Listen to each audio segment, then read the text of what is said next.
children's social care in Essex had been through some challenging times.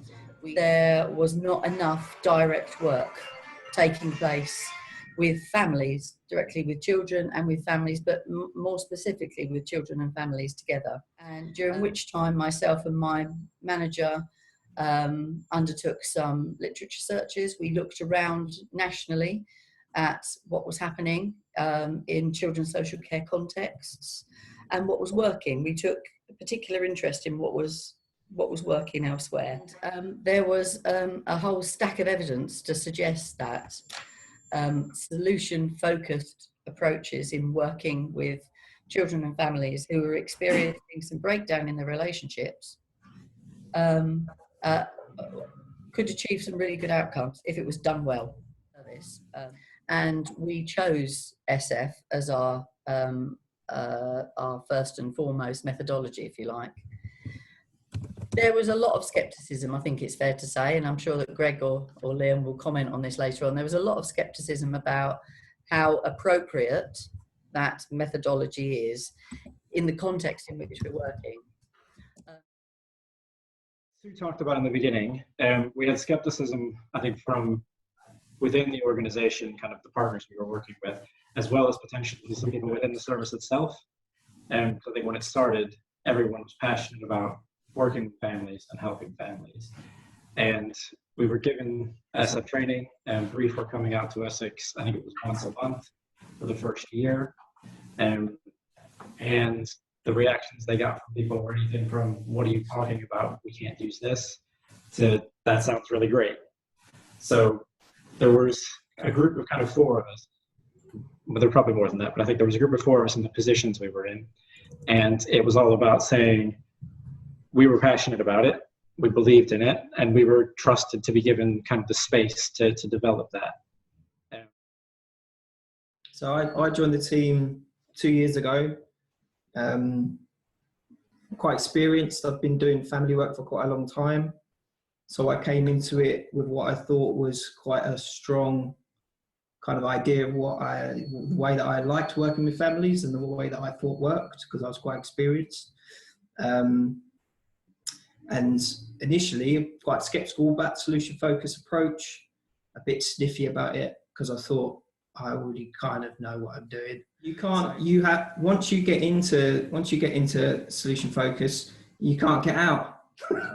It's like, so once it's in there, once you start to internalize the assumptions, that's when you can sort of go full Jedi, as I like to call it.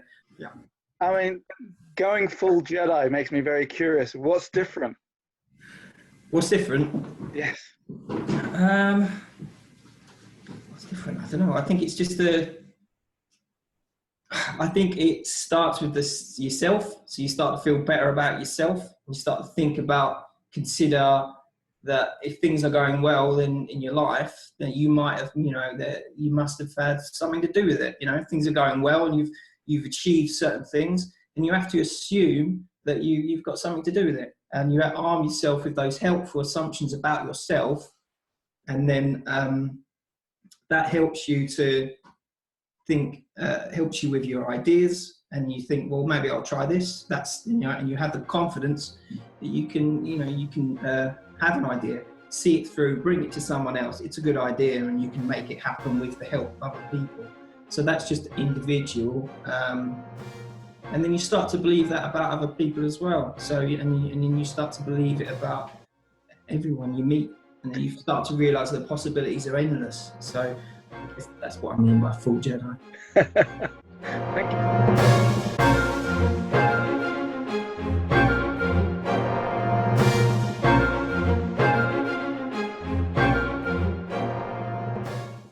So, background. I went to a conference in Essex in England, and the guys who you see in here, Leon, Greg and Sue, they ran the conference and presented, and their case study blew me away, quite honestly. It was such a fantastic case study, I thought. 6 years of experience working with families. We had a family come into the conference and talk about their experience. And Sue, I don't think she realized it without knowing it, threw away like 6 points on how do you make it work in organizations, which I thought was just brilliant. So afterwards I went up to her and said, could she do this workshop? So that's why we're here. And I'm going to hand over now to Sue and Leon and Greg, and take it away, please. Great. Well, hiya, everybody. Yeah, I'm Sue. My name is Sue Lancaster. I'm a service manager in Children and Family Services in Essex, which, as John says, is a county in England. And I'm responsible for Edge of Care services. So services delivered to children and families where there are concerns that family relationships are breaking down, and that fragmentation of those relationships may lead to reactive care placements for children. Children's social care in Essex had been through some challenging times. We had high numbers of young people in care, particularly adolescents in care, and we'd been through a couple of fairly dire inspections, and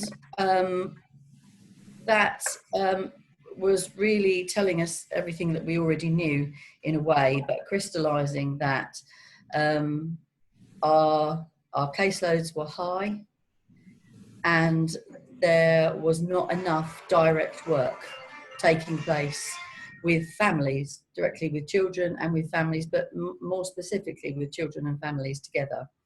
That bureaucracy had taken over largely, as it has in lots of social care departments, so that's not news, I know. So obviously with high numbers of children in care, there were some significant financial drivers, of course. For us, we had to take a good, long, hard look at ourselves and try and understand what was happening and how we could effect some change that would promote better outcomes really for children and young people and families together. So we embarked on what we called a demonstration project. So I had a fairly short-term offer of some money from members. We've had sign up from our senior strategic leadership team and from members right from the outset of this endeavour together. So it's felt like a shared endeavour, I must say. It's felt fraught with challenge, but it has been largely a shared endeavour. And we did our homework. So there was a business case, a period of completing a business case, and during which time myself and my manager undertook some literature searches. We looked around nationally at what was happening in children's social care contexts and what was working. We took a particular interest in what was working elsewhere. And there was a whole stack of evidence to suggest that solution-focused approaches in working with children and families who were experiencing some breakdown in their relationships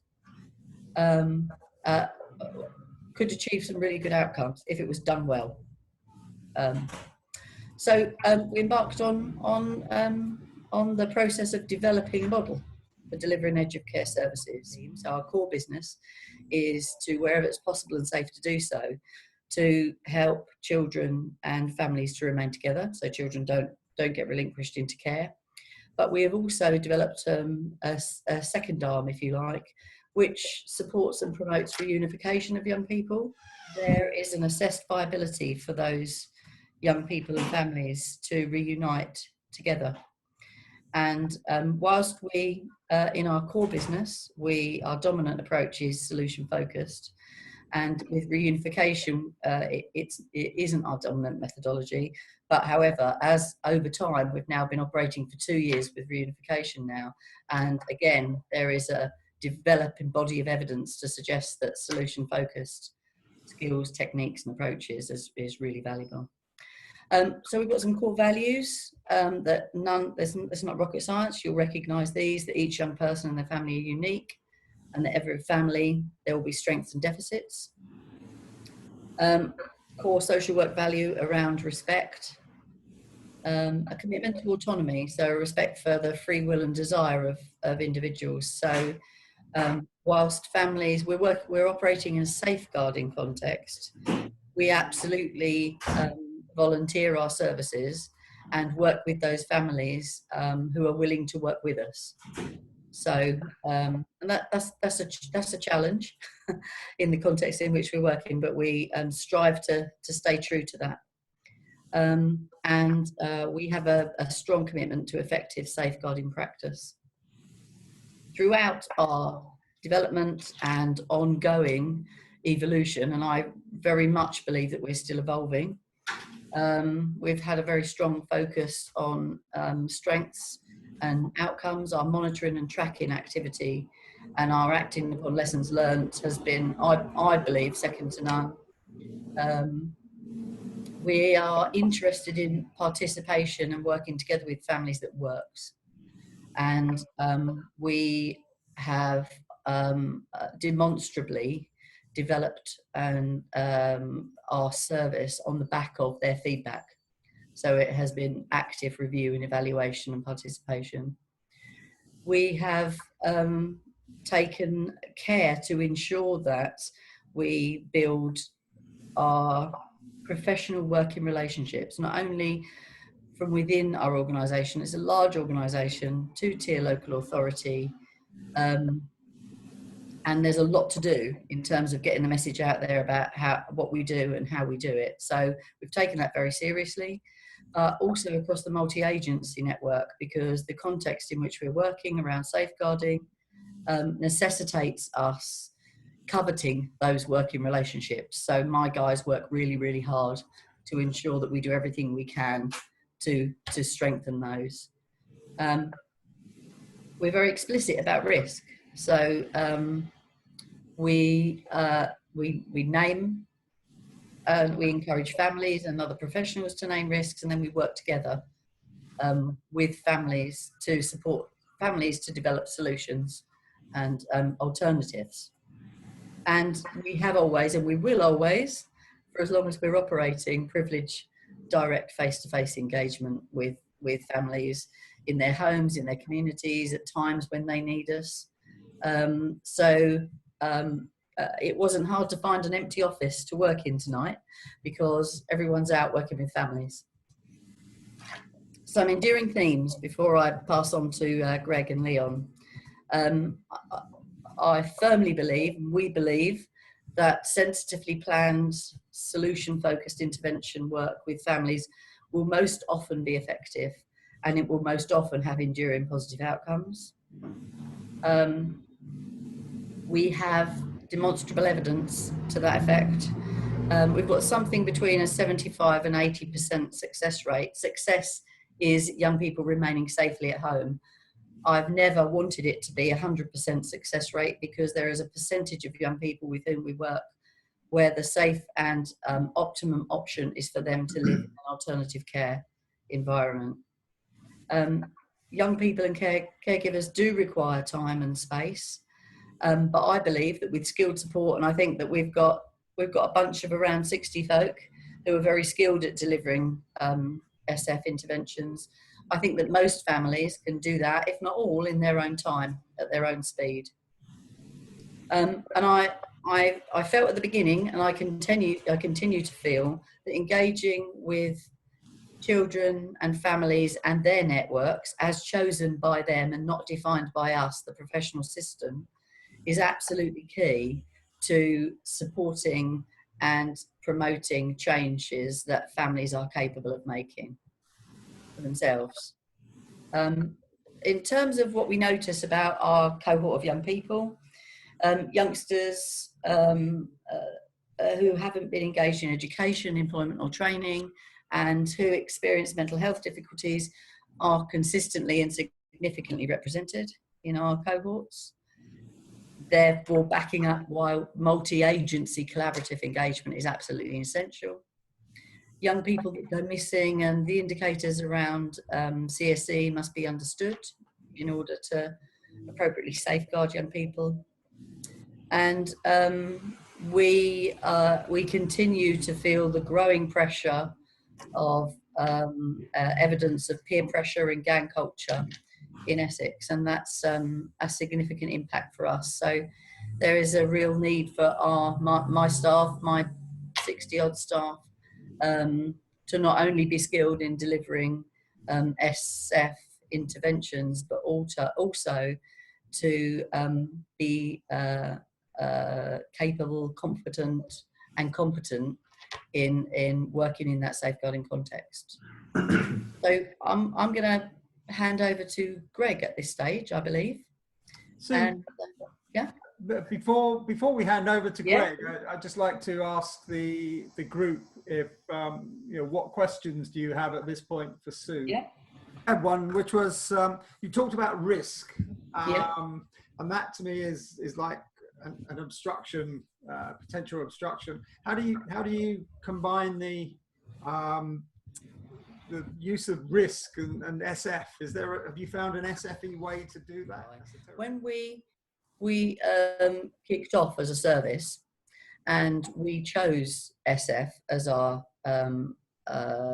first and foremost methodology, if you like, there was a lot of skepticism, I think it's fair to say, and I'm sure that Greg or Liam will comment on this later on. There was a lot of skepticism about how appropriate that methodology is in the context in which we're working.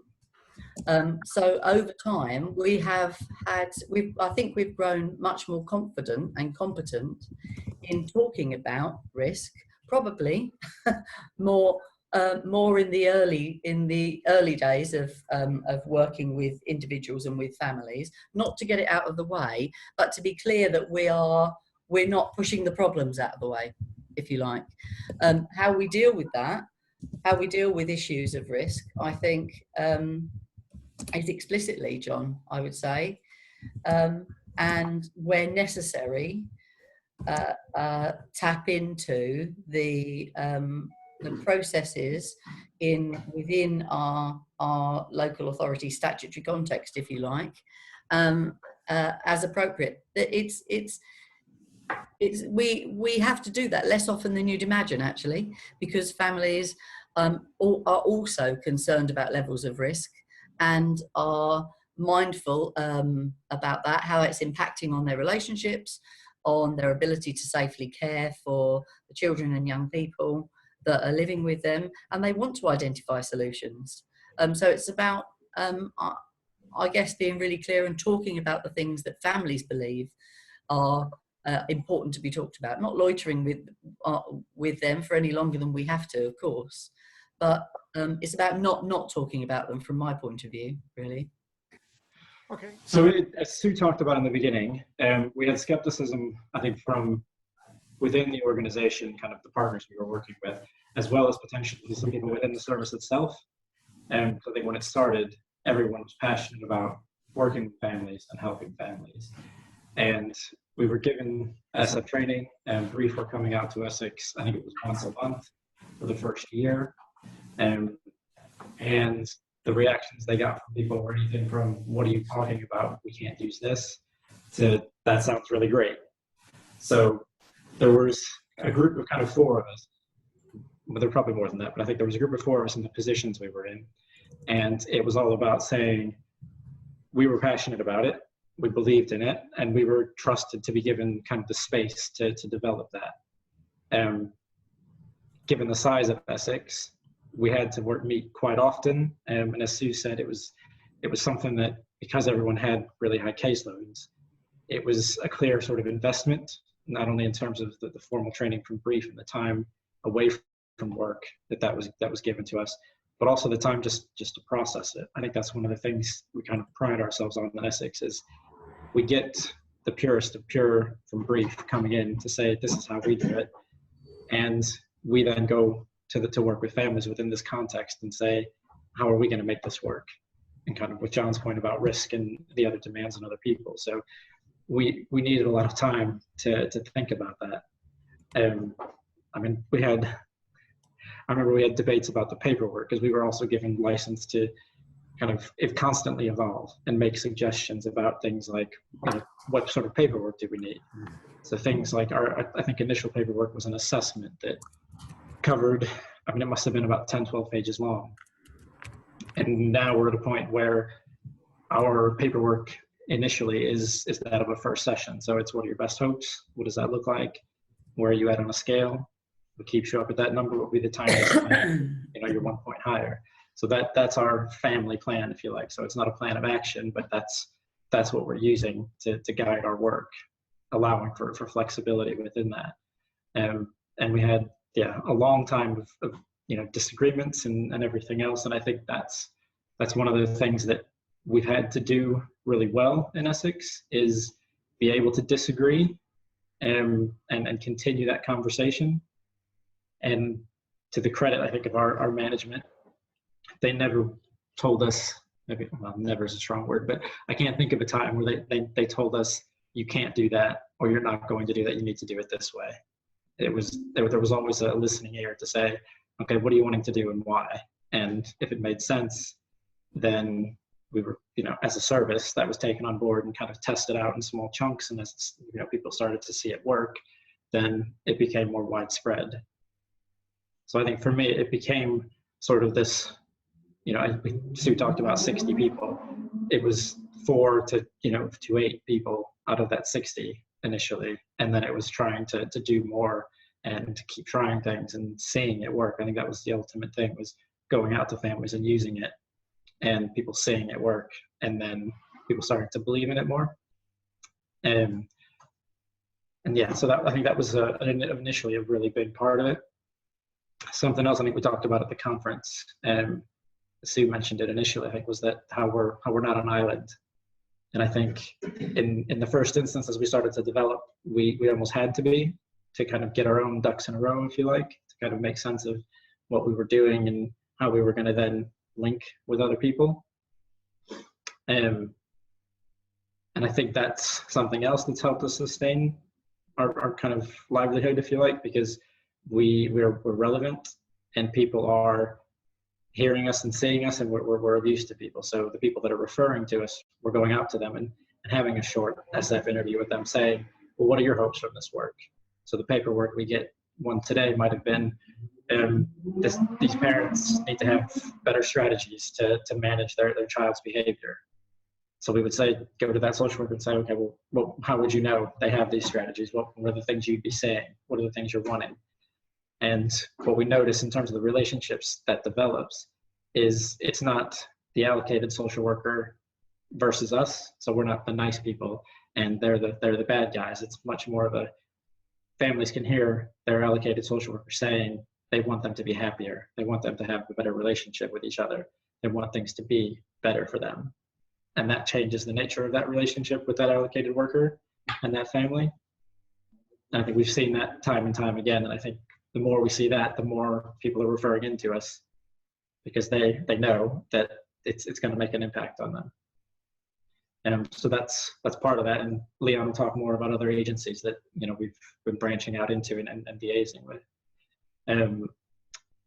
I think something else that's helped us over time is finding a good balance between kind of a managerial supervision and kind of a case discussion supervision. And it's been a bit of a spectrum and an up and down sort of ride, but I think this notion of creating space to be able to reflect on practice and talk about practice and generate ideas about practice as almost separate, and being clear that this is just a separate thing of let's generate some ideas where we kind of eliminate the hierarchy and everyone can contribute to those ideas while still having clear guidelines and space from a managerial standpoint of, if you don't get some paperwork done and you don't record and evidence the work that you are doing, that has to happen if you're going to keep doing this work. So that's kind of clear and separate, if that makes sense. So we know what's expected of us, and that's clear. And that can be a separate conversation to kind of getting a practice directive. I don't think we get many of those in the sense of you need to go speak with this family and ask them this scaling question. We don't get those types of things. And if we do, it's not very often. And I think if we do, it's more because we have to do it, as in terms of more of a safeguarding thing if it hasn't been done already. And I think Leon will talk again more about kind of how we're doing that on a regular basis. But I think to talk to your point, John, about risk and how we manage that. something that is important is when we have that conversation initially with the social worker who's referring to us, we will ask them, what are the risks we need to be aware of? And they often make it very clear, so that way we're not going in completely kind of blindfolded and ignorant of the risks. We are aware of them. It's then in that sort of discipline, if you like, about where we take that conversation. So we're still reflecting on, are we in that mindset of, oh, I need to ask them more about that and find out more about their history, or we need, what we need to do is get them to talk about this sort of topic in order for them to get better. We try and avoid that as much as possible, and stick with a solution-focused approach of, what are your hopes and how would you know that they're happening? And I think the more we know about risk, at times we're getting better at using that information well, so that when we ask families what they do want and they tell us, as they normally do, what they don't want initially, they don't want the arguments and they don't want the other things that are happening.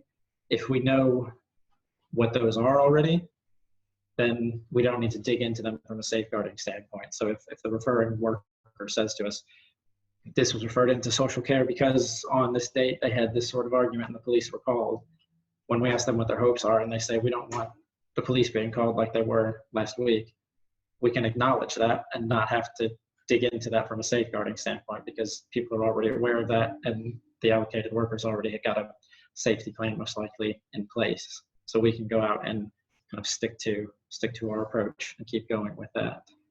Thank you for answering that for me. For me, I wrote down a few things, so excuse me not looking at you all the time, was management support and you proving your success through pilots, testing, I guess again through pilots, focusing on networking with other people and using SF with those colleagues to develop the relationships. And a question I had, which isn't that important, but was just, do you train them in SF as well, or have they got infected yet? Yes, in a nutshell. That's something else we've started doing. We've run a couple of, done a few rounds of it in terms of our assessment, going to our frontline assessing social workers, as well as our children with disabilities teams. And that's something that's ongoing, especially with children with disabilities. And because it's almost like the more training they get, the people that do show up because they are busy, the more they can see the value in it, and the more they come back thinking, how am I going to ask a mother of a child with a disability kind of what their hopes are, when their answer is always going to be that my child doesn't have that disability. And so we kind of go through how they would potentially genuinely acknowledge that and say, well, that would be great, and it's sorry to hear that, but what might be your next best hope, and things like that. So trying to, again, keep those relationships going and keep those conversations going. And it is something that we are, I don't know if I think it's okay to say, but we're rolling it out in terms of a broader way across Essex as well, because we've got links with our learning and development team who are wanting us to basically do the Essex-wide sort of training to, I think it's children and adults. So you can correct me if I'm wrong, but I don't know if it's to adults just yet, but definitely to children's services. Okay, thank you. No worries. Annie's asking, what difference are you noticing as a result of SF, I'm assuming, Annie? In the team. I think every team is different, but I think, people are just happier to come to work. I think, Leon's laughing at me, but I think it's true. I think when you have those conversations about how you go into that first session, and as you can never predict what the next session is going to be like, but you talk about how much people persist. We've got our own sort of internal blog posts that staff will write anonymously and just kind of share stories across our entire service. And when you read them and hear about how difficult the session was and how people just think there was going to be no chance of anything happening, and then they go back in the second session and everything is working quite well, then people are much more open to talking about their practice and more open to learning new things and asking questions about each other. So it doesn't become a defensive sort of response when it's, why did you do that? It's kind of, help me understand why you did that. I was thinking I might have done it this way, or people might ask, you know, because we work in pairs when we go out to see families. So we can have discussions afterwards and say, you know, what did you think about that? Was there anything you would have done differently? Or, you know, you have those sort of reflections. And yeah, I think people are just more open to learning, and kind of, yeah, it's that constant sort of learning process, and just enjoying the work that we do. Is that okay to add to that, John, from a Yes, please do. Yes. from a sort of a more strategic perspective? I think in responding to your question, Annie, what difference does it make in teams? What are teams noticing? What we're noticing strategically about the whole of the service. So there are six, or there's six DBIT teams now. There's soon to be 7.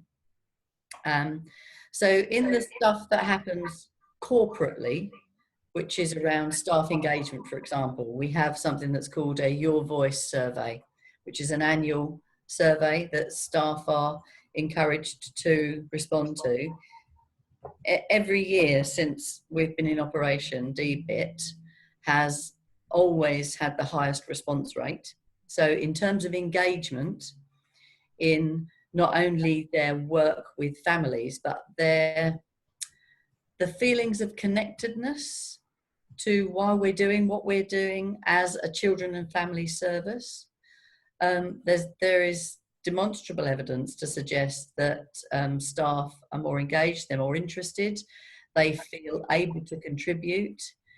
The feedback tells us that staff feel listened to, that there is more chance of them feeling heard and understood if they're in a team such as a team like DBIT. This isn't to say that there aren't other teams and services in the organisation that reflect some positive outcomes.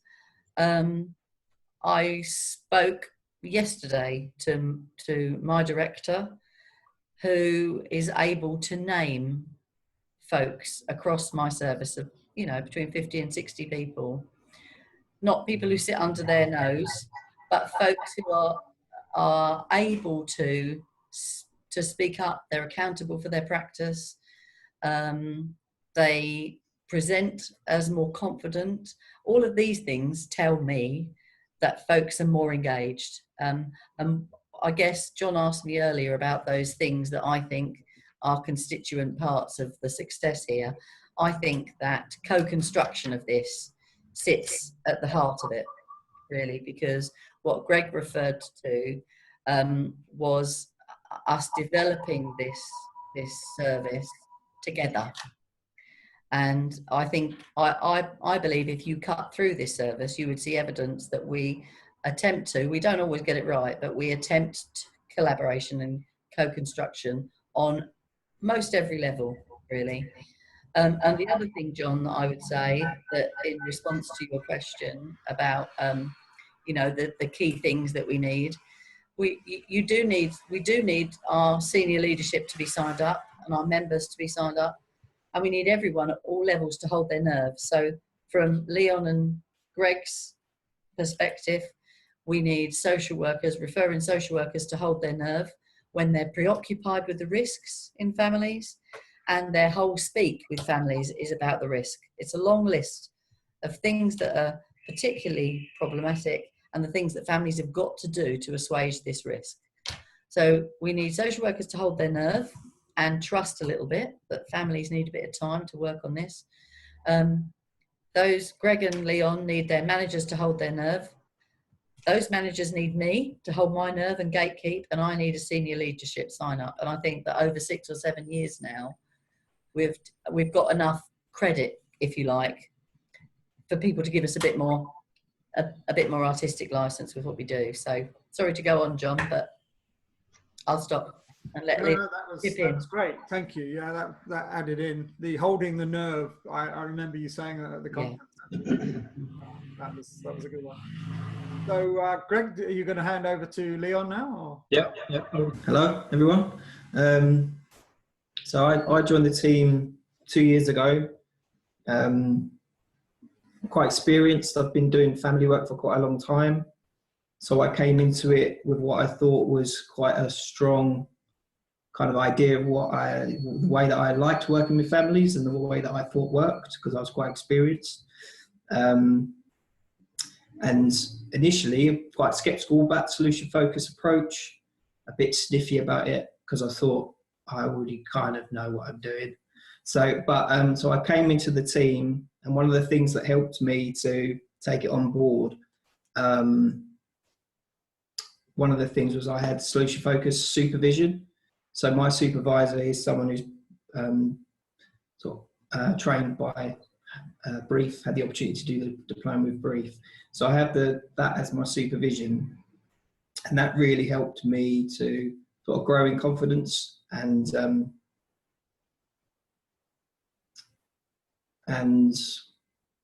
have some faith in the approach, because I feel it was kind of working for me. And I echo Greg's point of seeing it work, because I went out to a family and started and gave it a go and decided to give it a try, and then seeing the benefits of it actually working, not in front of your eyes in the moment, because a lot of the time it can be a slog when you're in a family session with someone, especially a first session when you're trying to get a preferred future description, and it can be quite difficult that first session. But the next time you go, things can be a lot better. So that the belief that things that change happens in between, in between the work that we do. So supervision helped me, regular workshops and training by our practice supervisor, continual training from Brief, and our team just started to embed solution focus in a small way. For example, at the start of our team meeting, talking about a sparkling moment of practice where we thought that we were at our best. So what everybody talks about a piece of practice that they were very pleased with, where they thought they were at their best. And then the team will ask questions to amplify what does it say about you type questions, about what does it say about you that you could do that in that moment. And that helped us in a small way, because it helped us to practice questions and be on the receiving end of questions as well, which I think is a good insight, puts us in the shoes of the families. And also it's subtly embedding it into the team. So from that, when we have case discussions, it's solution focused case discussions, which helps embed it in the culture. And as it kind of carries on, everyone's more confident. Everybody's more willing to try stuff, have ideas, and share them, and has a kind of belief in themselves. So we've started to see it kind of work for us in the team as well. We're starting to become the team that we believe we can be, and starting to be the workers we think we always dreamed that we could be, and having ideas of things that we want to try. For example, like school pilot, the school inclusion pilot. A few of us had the idea we wanted to try and do something in schools. We started that in January for young people who have any kind of school difficulty. Could be anxious school refusal, or could be some behaviour difficulties, and offering up to 5 sessions in the school, and from the age of as young as 5 upwards to 17. And what we've seen is the kind of impact that can have. We've got spreading it outwards, and working closely with schools as well, helping them to sort of shift their attention, have a little bit of a shift in focus, and to help schools to think about what's going well and what the child is doing that's well, that fits with the sort of the pupil that they want or believe that they can be. And so we focus as well on whole family work as well, and we believe that's a real big thing as well. Not just working with the individual, because there might be one child who comes in as the main kid, but we don't focus on that kid. We work with everybody, and that I think that helps child to not see themselves as a problem. And it's the moments we have with families where they answer questions, hear themselves answering questions and hear each other answering questions, that can be quite powerful as well. And working with colleagues, our colleagues in social work teams, we work closely with them, offer training to them, and or offer to chair meetings, sometimes SIN meetings, and sometimes starting that off by asking what's been going well, what's better, and then going to the child. That can change the whole focus of the meeting. So I think, and also I just want to go back to safeguarding, what you're saying about safeguarding and risk. Number one priority always is the safeguarding of the young person. So sometimes you have to just step out of what you're doing. I remember an example of a young person who was going missing, and the mum wasn't really reporting them missing, so you just have to just put it down for a minute, tell them that what they need to do, start calling the police give them a curfew, and so if they don't meet it, start calling the police, and then give some rationale for why you think that should happen, and then I think we've done our bit in the moment, and then we can kind of carry on. But I guess the point is not in letting that derail the session, because it's just a matter of, put it down for a second, say this thing we need to say, and then start a session again. So, yeah. How do you personally think that your family work has helped you work with your colleagues? How the family work has helped me with my colleagues? With other colleagues, yeah. In SF, of course. Once you get into solution focus, you can't get out. It's like, so once it's in there, once you start to internalize the assumptions, that's when you can sort of go full Jedi, as I like to call it. And so you can, then you almost have to start thinking of your colleagues in the same way as you're encouraging people to think about their family members, because you have to. And also as well, it helps impacts on your own personal life as well, because again, you have to do that with your family too, and you have to start thinking about the things that people are doing and all that stuff. So it's sort of like life-changing stuff, really. Just life-changing. Yeah. Oh, that's all then. Yeah. And again, I'll throw it out to everyone. What questions do you have for Leon? I've got a question. Yeah. I mean, going full Jedi makes me very curious. What's different? What's different? Yes. What's different? I don't know. I think it's just I think it starts with yourself. So you start to feel better about yourself. And you start to consider that if things are going well in your life, that you might have, that you must have had something to do with it. If things are going well and you've achieved certain things, and you have to assume that you've got something to do with it. And you arm yourself with those helpful assumptions about yourself, and then that helps you to think, helps you with your ideas, and you think, well, maybe I'll try this. That's, and you have the confidence that you can have an idea, see it through, bring it to someone else. It's a good idea, and you can make it happen with the help of other people. So that's just individual. And then you start to believe that about other people as well. So, and then you start to believe it about everyone you meet, and then you start to realize the possibilities are endless. So I guess that's what I mean by full Jedi. Thank you so much. Yeah. So Jonas, are you going to go full Jedi in Sweden? I don't know. I'm starting with the beard. I'm coming in from a different direction. Yeah, start with the physical, move to the mental. It was a lovely metaphor. So team, before I move on to another thing, is that's the team from Essex. Is there anything else you would like to add at this point? I think one thing I think is that it's like a bit of a cliche that every manager wants a dynamic team, don't they? So cliche. You sort of want that for your staff. So any team anywhere, regardless of what they do, would benefit from embedding, solution focused approach in what they do, because it would just it sort of infuses the team with a belief, and that can that really can make a difference in whatever environment you're in, working environment. Thank you. I guess if I can add something, I think that training, quality of training that is offered to staff.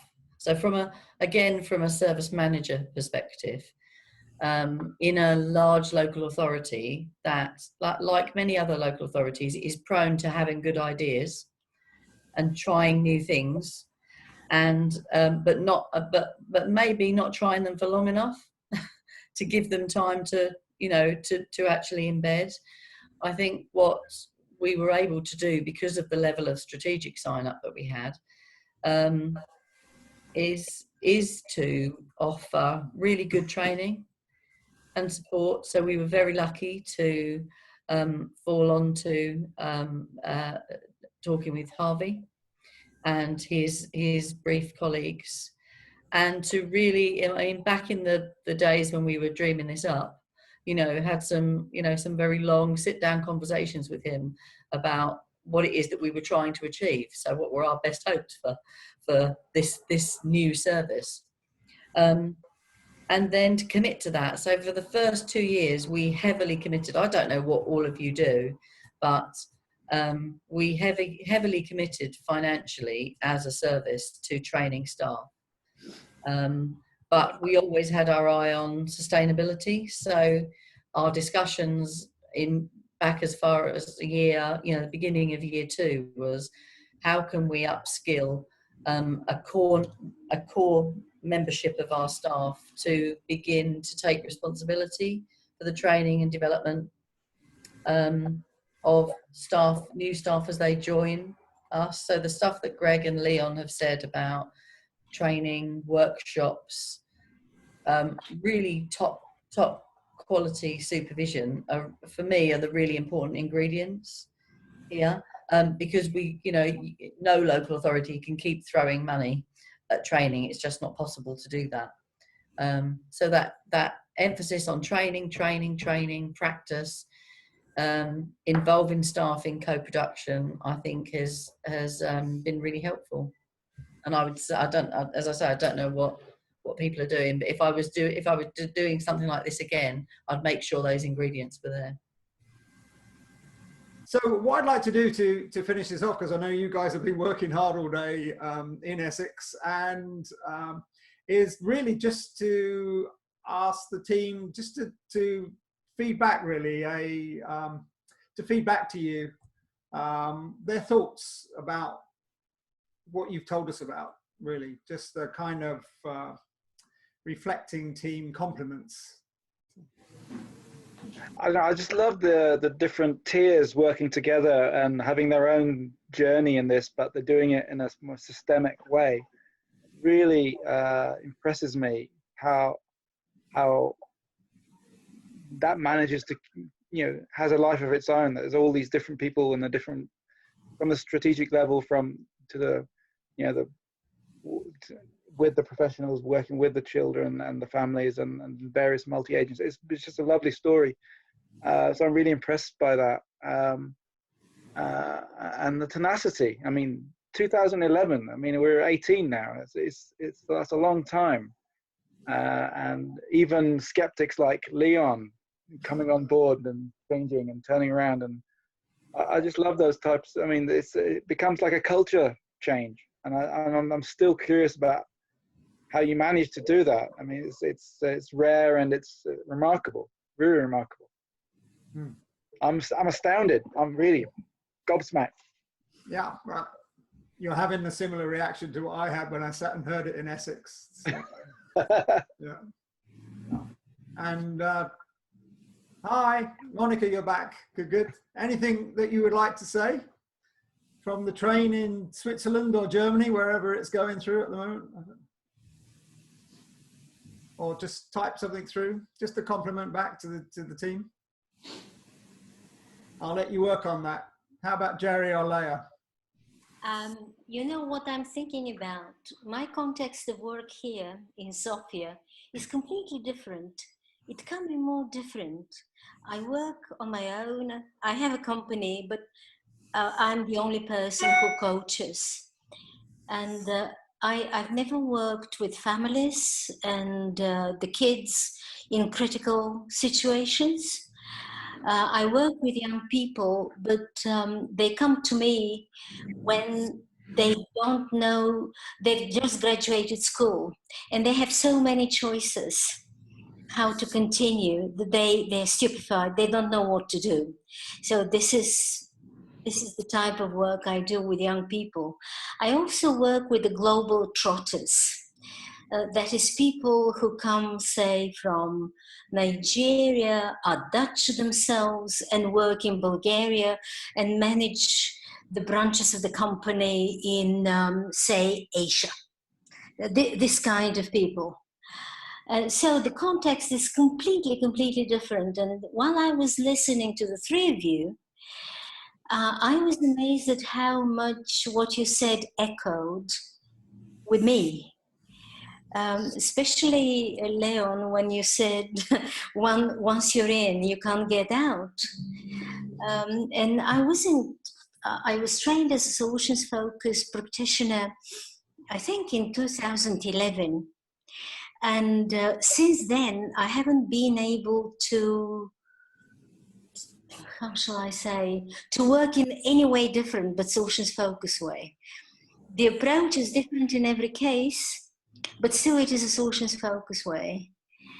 So I was amazed at how different our contexts of work are, and still how much I think the same and maybe do the same when you mentioned questions and the sparkling moment and everything. I do the same, so amazing. Thank you very much. So actually, a huge amount of cross-pollination into other types of organizations, into commercial businesses. Those lessons that you gave could easily be used in other businesses for driving SF in. So for organizational development people, they're terrific lessons to have, I think, from just a fantastic case study. And Annie, in case you didn't see it on your screens, said, I think me too meant wow. Yeah, Annie, just nod if you agree. I'm impressed with the learning culture you've created around co-construction and connection. And Monica says, thanks for letting me cheat in, was really interesting. You are really brave. I think she's talking about you, not me. So, and Jerry, did you want to say something to reflect something back to the team? Yeah. What impressed me the most is first you had belief, and then you trusted your belief, and you developed this idea, very simple idea, and you nurtured that. It's really inspiring for me because I'm trying to do something very new in France. Okay, social focus is unknown there, so it's inspiring for me.